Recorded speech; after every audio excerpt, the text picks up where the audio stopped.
Special cell shades. We can fill the cells with different colors and shade.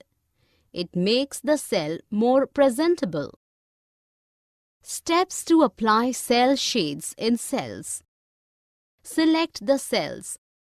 Choose the cells options from the Format menu. Click on the Fill tab. Choose the desired color and patterns that you want to apply. Click on OK and the desired pattern would be applied on the cells. Protecting cells.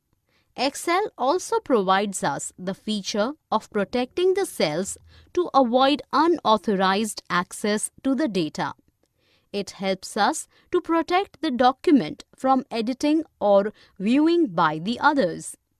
It is important to set an option to unlock cells that may still require change after a worksheet is protected. By default, every cell has its locked property set to true. Steps to protect a cell. Select the cells that you want to be locked. Go to Format menu and choose Cells option. Click on the Protection tab. Click OK.